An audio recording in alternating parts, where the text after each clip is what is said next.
Dobrodošli u Sheraton. Ovo je važan trenutak kako za MK grupu koja je nosilac projekta Sheraton Novi Sad, tako i za grad Novi Sad.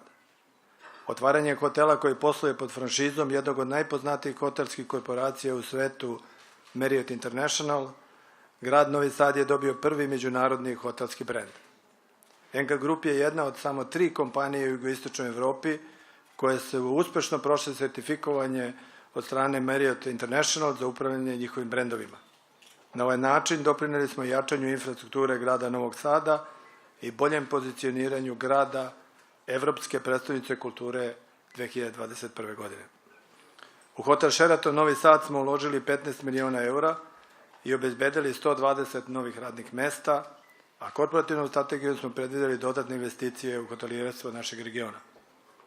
Podsjećam vas da MK Group zapošljava više od 7.000 ljudi u Srbiji i da smo samo u poslednjih 5 godina investirali više od 500 miliona eura.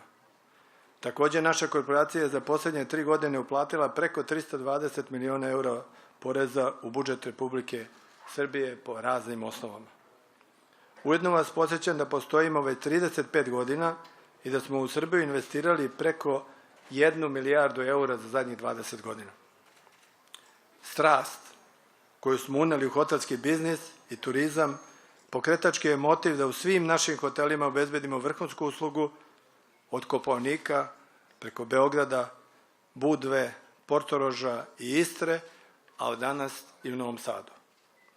Posvećenost najvišem kvalitetu i činjenica da pod našim okriljem posluju 2 svetska brenda, Kempinski i Sheraton, doveli su do toga da smo već sada prepoznati kao regionalni lider u hotelijerstvu i turizmu u celini.